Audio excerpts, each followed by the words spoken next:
Our next talk will be delivered by Benjamin, who runs Redquadrant, which is a network consultancy in the UK. He is a business evolutionary and an avid leader fascinated by systems, cybernetics, and complexity. Please take the stage. Thank you very much. Hi. It's very exciting to be here at my first Stretch conference, and hopefully not my last. And I'd like to say welcome to all the people watching at home and online. You missed out on the great food and the fantastic cinema here.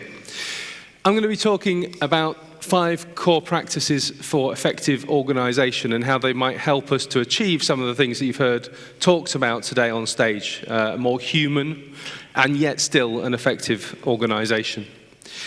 I've already been introduced, but I just wanted to make the point that I'm very happy to connect on social media.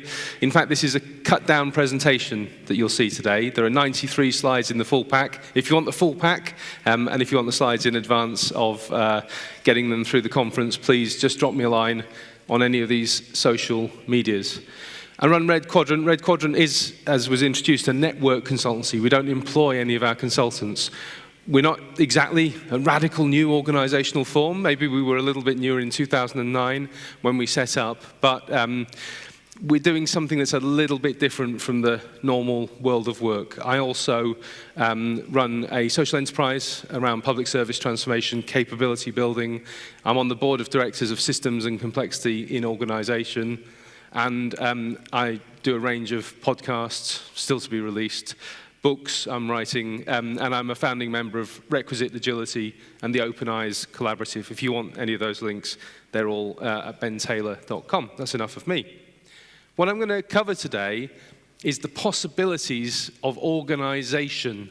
And I use the word organisation advisedly. Obviously, we're mostly talking about organisations, but it's the structure of organisation that's really of interest to me. I'll introduce you to the concept of the blue dot, a really powerful basic idea, and then I'll go into the 5 core practices with a real note about the risks of talking about these kind of things, the risks of double binds, and the importance of understanding that these are practices, these are not destinations. And then at the end, I'll just connect that into why I think this is so important for organising for both organisational and human needs, and why this might help. None of this material is hugely original. It's all curated, it's all good organisational development stuff with some very strong kind of mid-20th century organisational theory, systems complexity and cybernetics behind it. Now, does anybody know what this is? You won't be able to shout out at home, or you can, but I won't hear you. But anyone in the theatre here today, can you tell me what this is? A railroad. Good guess, very close. It's not a railroad, but it's close. Anybody else? A crochet pattern. That's really nice. No, but nice idea. Anybody else? Okay, this is really cool. You're all new to this, so that's exciting. Does it help if I say it was generated by this man, who's a little bit of a hero? He was actually an American Civil War hero as well, an engineer. He built bridges and railroads. Does that help? No, okay. I'll put you out of your misery. This is actually a plan of organisation. This chap is Daniel McCullum. He was the supervisor or general superintendent of the New York and Erie Railroad, called the Erie. And in 1855, he put this together with the first ever enterprise architecture document that I'm aware of. There's probably something in the Bible. But this is allegedly the first modern organisation chart. Okay? If you read Peter Schultz, he talks about this as the deep, dark roots of organizational misfunction. So there's a story about this diagram which goes like this, which says that Daniel here, with the fantastic beard, was an engineer. So when he was asked to put order into the railroad running, and this occurred as a result of the first ever fatal railway accident. Sad to say, lots of workers had died in the building of the railroad lines. Somehow they didn't quite count, for reasons that would probably be fairly obvious. But even though trains were only running at 30 miles an hour, somebody died in a railroad crash. And he put this organization together, And in a sense, you can see that as a railroad engineer, somebody said it's a railway line, right? He put this together like a set of railway lines with switches and points and tracks and absolute clarity of who was to blame when something went wrong. Okay, so he had 6 principles, and actually they're not that bad. They're pretty powerful, pretty interesting, but you'll see in here an emphasis on reporting any breakdown of discipline or dereliction of duty so that it may be immediately corrected, and so on, and so on. Some really sophisticated things in here, but actually, if you read the Schultz version, this original diagram, original org chart, if you like, is at the root of command and control, blame, attacking people, the denigration of human freedom and possibilities. But there is also another story that you can tell about this particular diagram. Can anybody else tell me what does this look like apart from a railway line, apart from crochet? Looks like a human nervous system. That's a great one. Yeah, it definitely looks somehow organic, doesn't it? Okay, and actually he drew this. He was a great avid artist of plants, and he drew this based on the willows that grew, a particular type of willow that grew alongside the railway line. So the other story that this has, if you look at these other principles, right? A method of obtaining reports that will neither diminish nor overpower managers down the value chain. A well-defined structure of responsibilities with sufficient assignment of power so that people may dispose of their duties. So the other possibility inherent in this original org chart is the possibility of human freedom, of appropriate roles and responsibilities, of giving people the tools to do a powerful job. And that's what I'm going to be talking about today. And talking about the shadow side of organization, I think it's well worth saying that somewhere out there, probably right now, possibly in this same city, there's a shadow version of StretchCon going on, right? That's the conference where people are talking about OKRs. They're talking about sweating the assets, being the people. They're talking about fiddling your figures for the quarterly reports. And we should be really realistic. Those guys are winning. Okay, the shadow StretchCon, the one that's not talking about human potential and possibilities and being a better leader and so on, still dominates our business world. That's the one that Elon Musk is the keynote speaker at, okay? So, you know, let's be realistic about this. And let's be realistic that trying to do the right thing doesn't always mean we win every single time. And I think that's often missing from our stories to ourselves. So let's hope we don't descend into the shadow StretchCon. And to that end, I'm going to introduce a very fundamental idea in organization. So I came in a bit early this morning, and underneath, it should average out at about 5 of your seats. There is a blue dot sticker. Oh, don't look now, don't look now. If the blue dot is under your seat, I've asked permission at the end to get you up on stage to do the final closing 10 minutes of today's StretchCon. And what we're looking for is a presentation that summarizes the learning, that is engaging, authentic, fun, that teaches a bit more, and that really adds value, okay, that really kind of wraps up the conference. They're nervous about it, so you better do a good job. Is that okay? So before you look to see whether you're one of the people with the blue dot, call out for me, please. Again, sorry for people at home. Call out how you're feeling about the possibility of having the blue dot. Huh? Good. Some people are feeling good. Excited. Terrible. Speak out. Speak up. Anxious. Anxious. Good. So there is something that some people had some positivity, but a lot of people had fear. And I think the best summary of it was the person who shouted out, right? So it makes your blood run a little bit, puts you a little bit on the edge of your seat. It's not just me standing up here entertaining you all of a sudden, and you can take me or leave me and score me out of 5 at the end. It's actually, you're involved, you're implicated, okay? So the blue dot in organizational life is having that responsibility, being accountable, being the one who's got to deliver the results. Does that make sense? But what happens most of the time in organizational life, I'm sorry to say, is that when you have one blue dot, somehow it's a little bit like a gravity effect. And then you get a second, and then you get a third, and before you know it, they're kind of all just arriving at your seat, okay? So too much blue dot, what does that mean? It means overwhelm, it means exhaustion, burnout, and that's the kind of ultimate extreme of it, isn't it? Okay, so on that happy note, please stand up, check whether you have the blue dot, remain standing if you have a blue dot under your seats, and sit back down again if you have no blue dot. For those of you at home, people are standing up, they're looking under their seats. A couple of refuseniks in the audience, but not too many.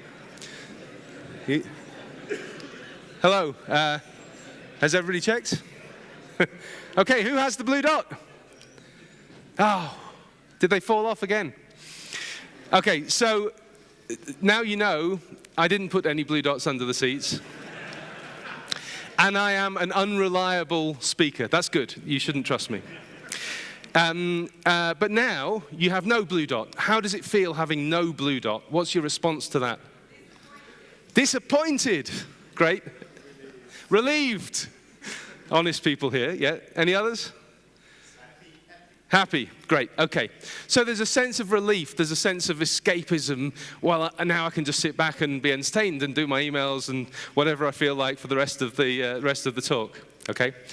But think about in a work context, what does having no blue dot mean, okay? It means a little bit of a break. It would make a change, wouldn't it? It would be nice. But on the other hand, if you continue to have no blue dot, you get flabby, you lose your edge. You really want to challenge yourself. You're not getting the right kind of inspiration. You're not getting the right kind of challenge. So what we're all about in organization, in human organization, is the graceful flow and the sharing of the blue dot, okay? I get this concept from Barry Oshry, one of the great thinkers about human dynamics in organizations. So think for the rest of the presentation, what we're talking about is how we get that sharing, that dance, that flow of the blue dot from person to person. There's the blue dot in case you wanted to take one home with you. Now, we're straight into the 5 core practices now, but I'm going to give some warnings as I do this. So here are the 5 practices.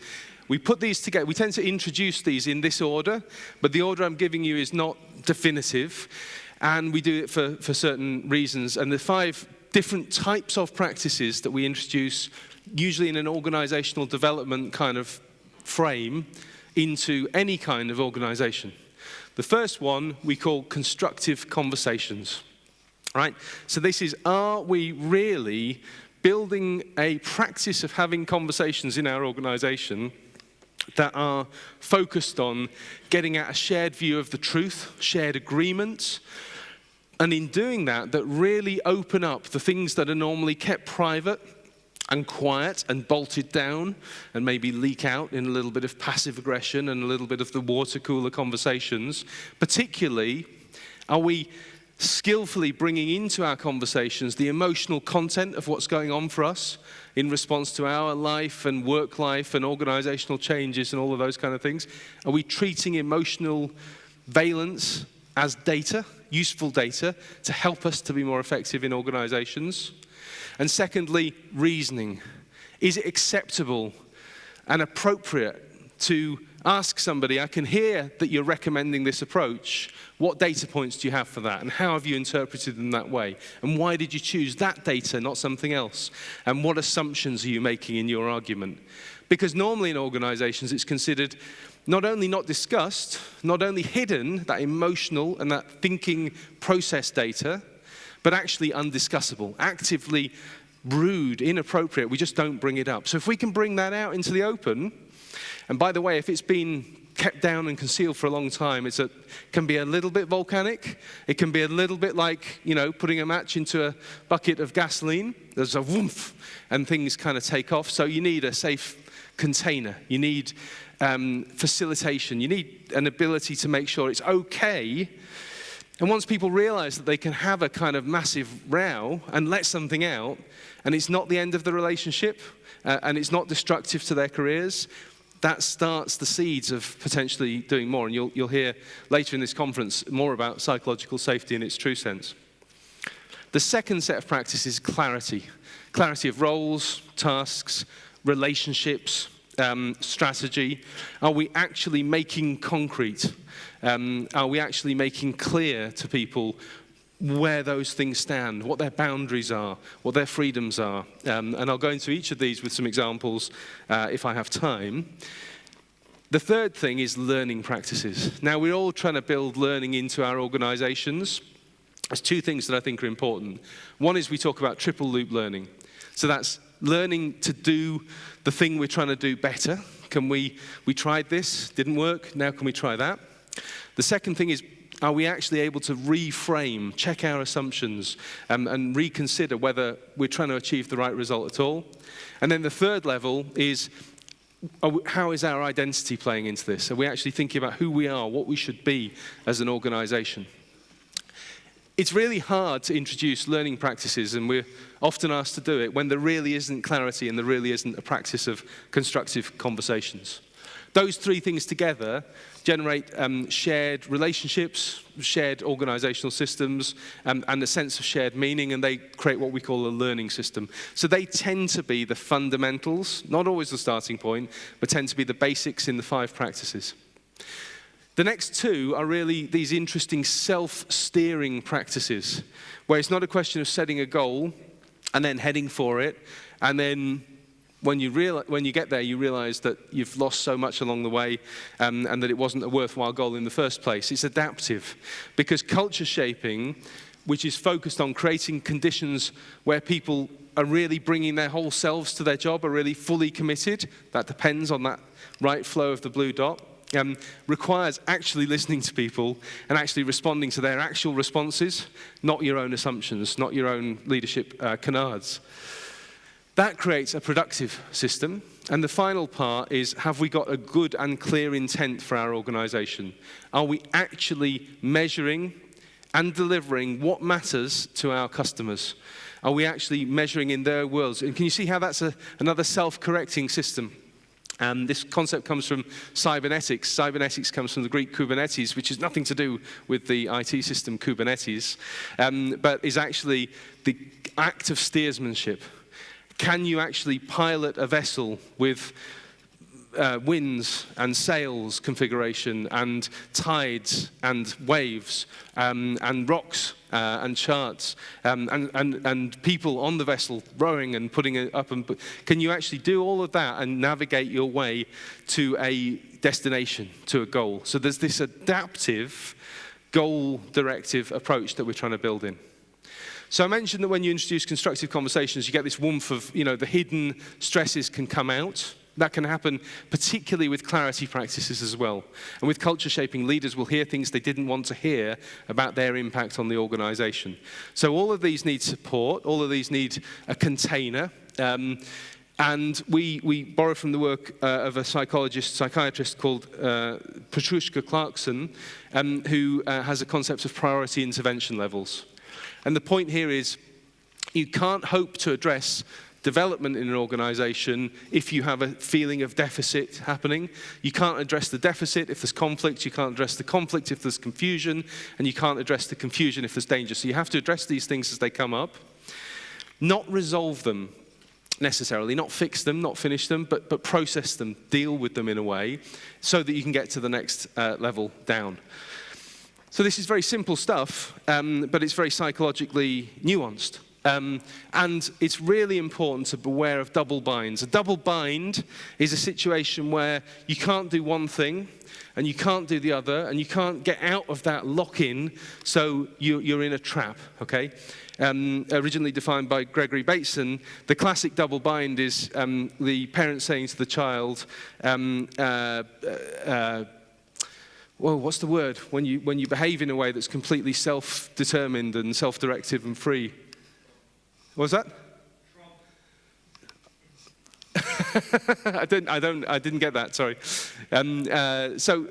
Anyway, be authentic. Do you get the idea? When somebody tells you be authentic, be imaginative, be yourself, but you're either responding to their demand to be yourself, in which case you're not being yourself because you're responding to their demand, or you're being something else, in which case you're not being yourself. You get trapped in, and it's psychologically very, very divisive. Let me give a real work example.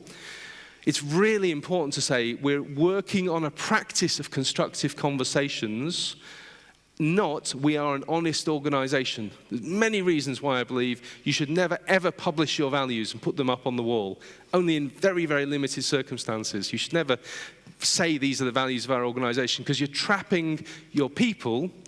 If you say this is an honest organisation and somebody goes into a meeting and their manager isn't being honest, then they're in a double bind, okay? In theory, they could challenge their manager and point to the poster on the wall. You know, we're an honest organisation. That doesn't usually go well unless you've done all the work, which would mean you didn't need those values on the wall in the first place, okay? But if you say, I don't think you're being honest, then you're calling out against the values of the organisation. But if you keep it in and bottle it up, which is far more likely, then you have to go around saying we're an honest organisation, knowing not only is your manager dishonest, but you're having to be dishonest as well, precisely because the thing on the wall says we're honest. So that's the trap that we can easily create if we're not careful, if we don't understand that these are practices, these are things we work on, these are things we try to achieve. And the second thing, this is why the practice is important, okay? So this is a practice like practicing to get better at something. You will not be good at constructive conversations if you've been hemmed in by this very restrictive organisational environment for a really long period of time. You won't be good at giving clarity in feedback to people, in setting tasks, in defining roles. If that clarity wasn't safe before, because nobody really wanted to be accountable, because accountability was dangerous, and so on and so on. So it's a practice like the practice of sitting in Zen that you have to just keep going back to, you have to keep working on. You know you're never going to, it's not a destination, it's something you always work on. So that's the 5 core practices, and I'll explore them just very, very briefly. We've got a lot of tools behind each one of these practices. They're a little bit more spelled out in the full slide deck, but I'm going to give kind of one little bit of an example for each one of these. So there's a whole set of these that are available. So the point about authenticity and honesty is that we most often live in a devil's bargain, I call it, of unaccountability. What do I mean by that? It means I'll never completely tell you what you need to do in the organisation. That means we can both hide from responsibility, because I can say you're a useless team member and you can say I'm a useless boss. That means that I'll never be satisfied by you, but I can never fully hold you to account. That's the bargain, that's the deal. And we'll both be dissatisfied, but we'll be in an incredibly stable situation where nothing will ever change, and we won't have to face the stress of accountability and change. I don't know if this sounds familiar to anybody in any of your workplace or perhaps even other relationships, but humans value stability so much that we might actually accept this bargain. If we go into authenticity and honest communication, on the other hand, we will have a lot more productive conversations. We might be able to move forward together, but we might also find out that there are fundamental disagreements, maybe ways we fundamentally don't respect each other, and the question is, do we really want to know? The point I want to make is not to put you off, and not to say we should remain trapped. This is another aspect of a double bind, is that productive conversations have real implications. As we start to get into this, there's something that we have to release and be brave about and let go of in order to move forwards. Okay, learning practices. So I'm just going to talk here about that double and triple loop learning. And a great quote from one of the founders of organisational development. You never understand an organisation. You can substitute system, economy, market, product, technology base, until you start to try to change it, okay? So this is about involved, active learning about what we're doing. And you saw a diagram like this earlier today, I think. And I don't make any assertions about any of these things being definitive about the human state. I just find that a model like this has been useful and practical in our work. So our results depend on our actions.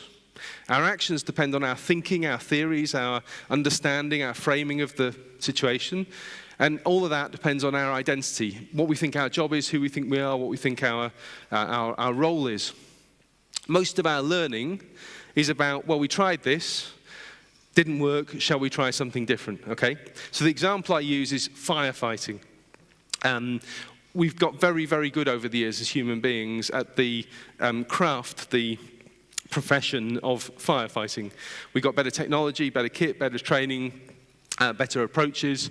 So we're really, really quite good now at being able to pull people out of burning buildings. So that is a set of learning at the first loop level.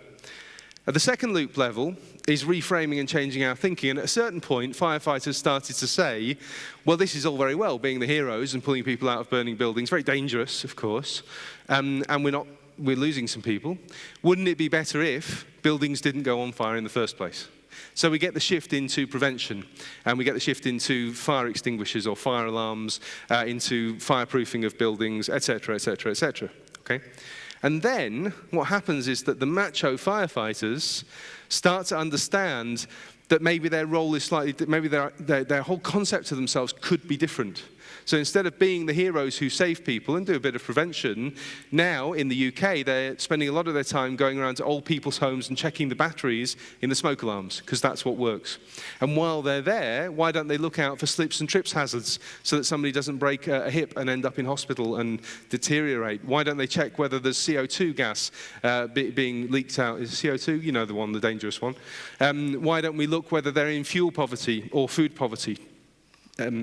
Shaming as it is to say that those are realities in 21st century Britain, but they are. And they become really, really very good at partnership working, collaborating with other parts of the public sector. So can you see how we're shifting the frame from learning about doing actions better?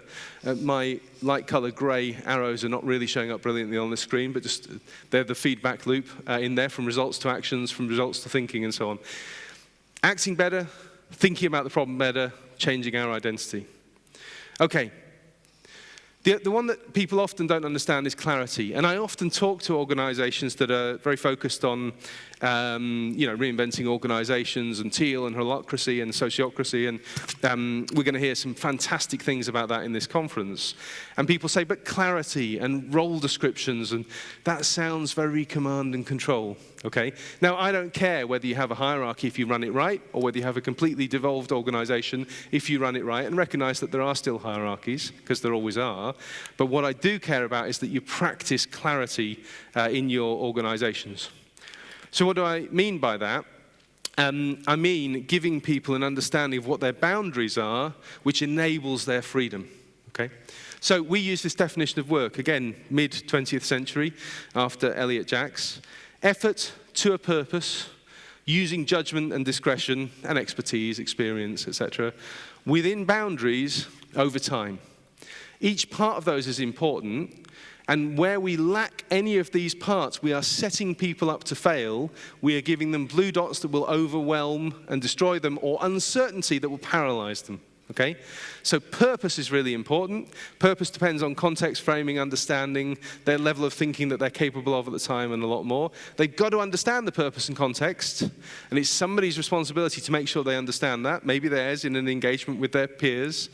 Otherwise, they're being set up to fail. Judgment and discretion is critical to the definition of work, right? Otherwise, you're just a machine, a robota, of course. And at the same time, if you have no boundaries on your freedom to act, if I'm running onto a train and I say to an intern at Redquadrant, can you do this, this, and this, and do it by Wednesday, please? And then I just hang up. But they're like, I don't know, should I speak to the client? Should I speak to the internal consultants? Or do I do a draft and give it to Benjamin? Then what I'm doing is I'm setting them up without the clarity of their boundaries. And the chances are they'll bring something back to me, and I'll either go, what did you speak to the client about this for? This was an internal piece of work. I didn't want you to go and do all this kind of stuff, right? Or I'll go, what, you mean you just researched this on your own? Why didn't you speak to the client? Why didn't you speak to my colleagues? Why didn't you do I thought you were a bit more imaginative than this, right? So can you see how the lack of boundaries is paralyzing, is disabling? Boundaries protect the space for discretion. They enhance effectiveness.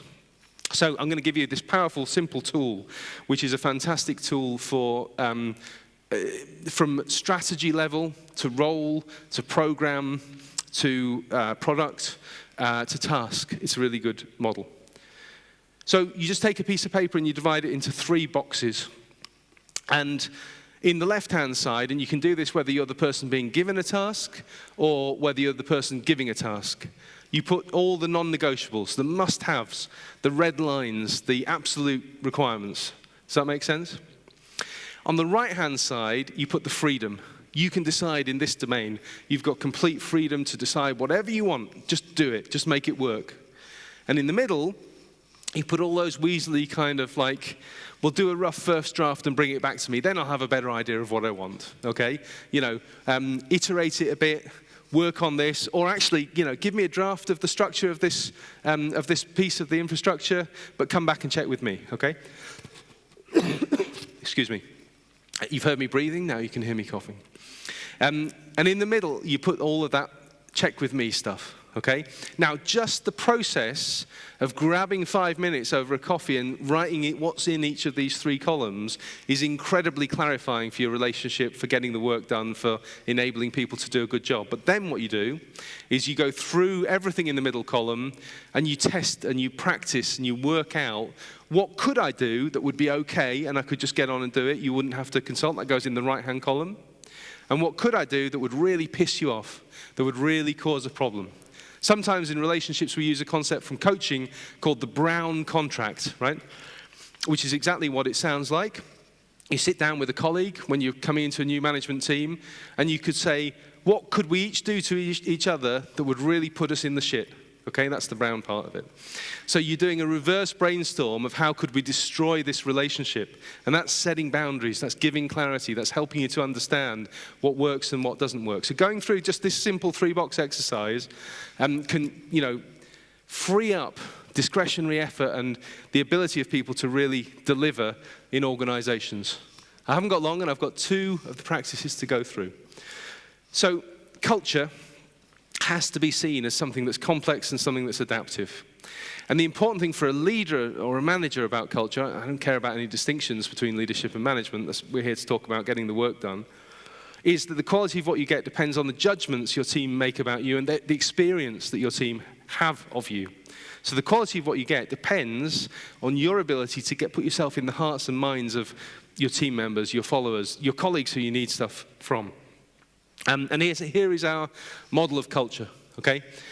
We say that this is culture defined, by the way, as productivity. It's not, are we a creative culture? Are we a collaborative culture? This is about, are we full of people who are 100% committed and just really on it, really eager to work, okay? There are 3 triggers. One is the behaviors that people see their leaders indulge in. The second is the systems that they experience in the organization, whether that's task allocation, who gets to go on the training course, how they can claim their expenses, how they can negotiate a salary increase, whatever impacts them on a human level. And the third thing is organizational symbolism. Who gets the title, who gets the parking space, who gets the privileges to work remotely or whatever it is. As soon as they experience any one of those 3 things, they have a particularly strong emotional response. Okay? And this is not a thought-through, rationalized response. This is a core gut, hits you there kind of emotion. Okay? And you can evaluate any change in an organization on these 8 axes. Does this show that the organization wishes me harm or cares about me, is unjust or is fair, is oppressive or respects me as a human being, etc. And you can do incredible work in change management or bringing in, dealing with the challenges of recession or inflation or downsizing or whatever else, just by trying to predict how people will receive things. And if you can't get all the points for fairness and care, at least get the points for honesty. At least get the points for being courageous. Okay? And there's 8 of these. These are drawn from some research on kind of across cultures, across times, the way that people have these emotional, moral judgments, moral emotions. Nan, the problem is that people will then tell stories. Do you know what the boss did today? Or, why did that person get on that training course when I wanted to go last year? Etc., etc. Okay? And then people will have an emotional response to the stories. And that generates motivation, productivity, willingness, and discretionary effort over and above, or under and below, what people bring to work themselves. Now, it turns out that all aligns with what most people talk about as psychological safety, as mission, clarity, autonomy, mastery, purpose, belonging, etc., which is kind of interesting. And the challenge is that we just bracket all of that, and we call all of that culture. Okay? And the other challenge is that there are lots of feedback loops. So all of this then feeds back into how we design leadership behaviors people systems and organisational symbolism. Because guess what? If you don't trust your people and you think they only respond to incentive and reward, they will prove you right time and time again. And you will end up designing incentive and reward systems as though people can't be trusted. If you trust them, and you get it right, and you work on it, and you learn, and you realise who can't be trusted, then you'll get somewhere. So all of those feedback, and what we do is we have leaders listen to the stories in a very neutral, in a non-defensive, in a really responsive way, so that they can actually actively start to think about what are the triggers and what are the emotions from our behaviours, from the people systems and from the symbolism. I'm a bit over time. I'm going to go into intent, though. Okay, so this is the gravestone of one of my heroes, Stafford Beer. On the gravestone, you can't probably see from there, it says, "The purpose of a system is what it does." His maxim was, there is no point at all, it's a total waste of time to assign to any system, any organisation, any process system, any intent other than the outcome it produces. Okay? So universities are not there to educate people, they're there to help people socialise, get drunk, understand their place in the social hierarchy. Hospitals are not there to make people well. God knows it's the worst place to be if you're ill, to be in a hospital, or if you're not ill as well. More people die in hospitals than anywhere else. They're actually perfectly, the thing that explains hospitals really well is they're perfectly optimized to allow surgeons to practice their craft in a very, very optimal way. Okay?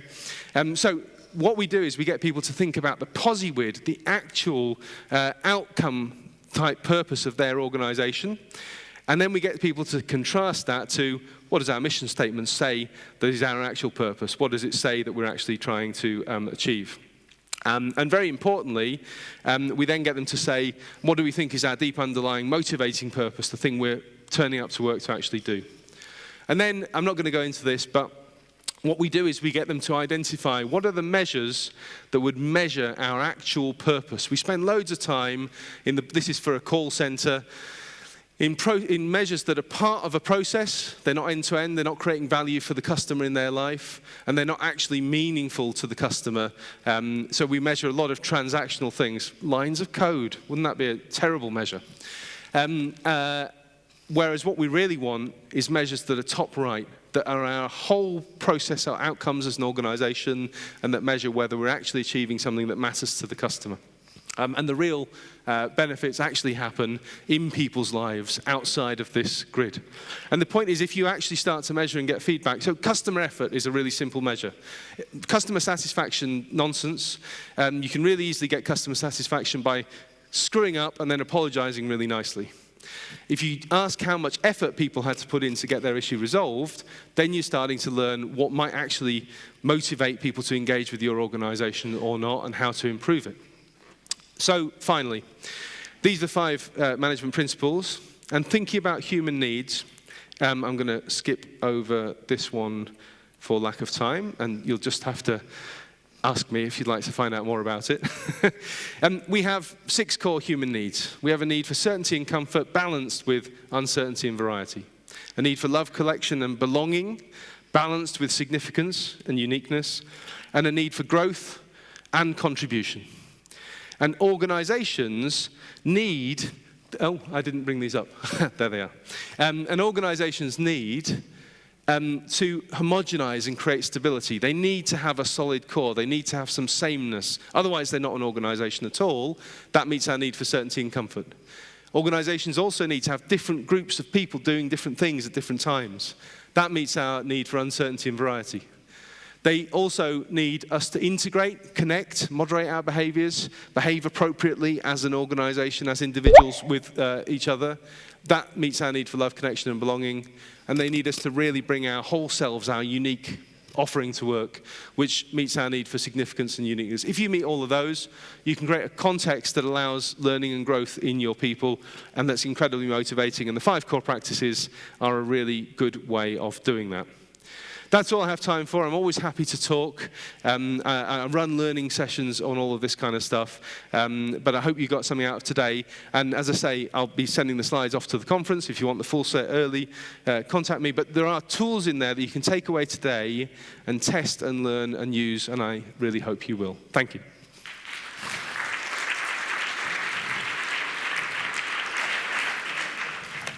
And thank you for being conscious on time.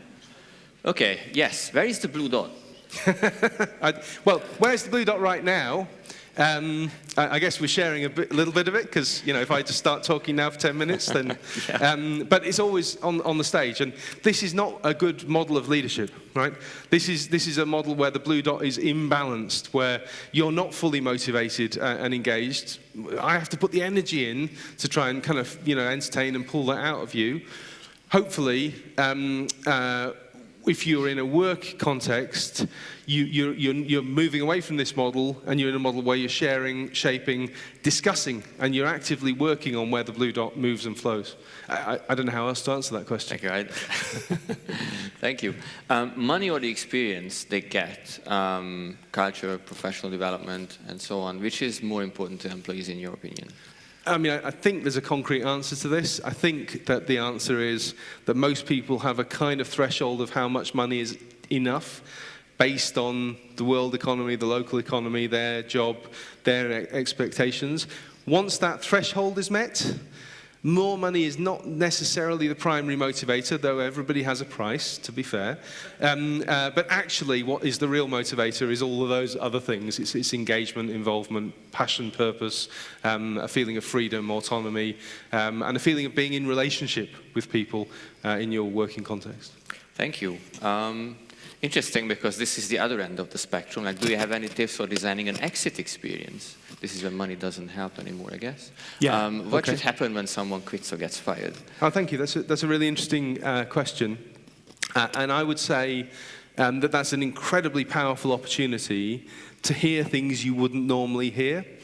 So I would take exit interviews, and I do take exit interviews really seriously, and not accept platitudes, and not accept, well, it was really, really nice working here, really sorry I have to leave, but at least do a bit of digging to say, what are 3 things that we could have improved? Not what could have kept you, but what do you think, if you were in my shoes, what would you do to make sure we don't lose other people like you?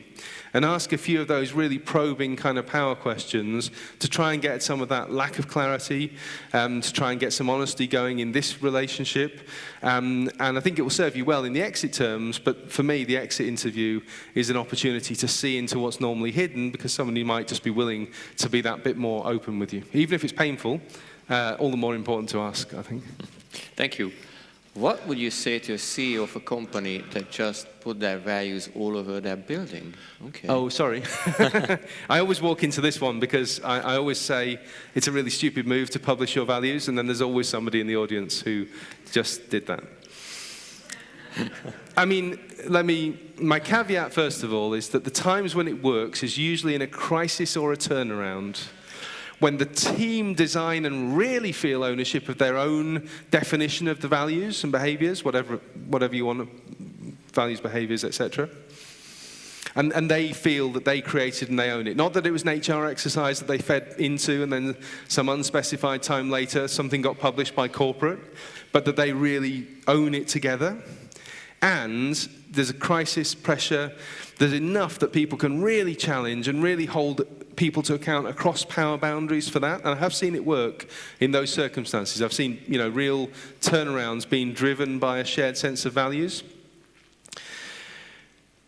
I understand the impetus to say we're going to do our personal development plans based on the values. We're going to evaluate. We're going to hold it ourselves to account. And maybe in some ideal world out there, the values do work in that way, and people can be held to that.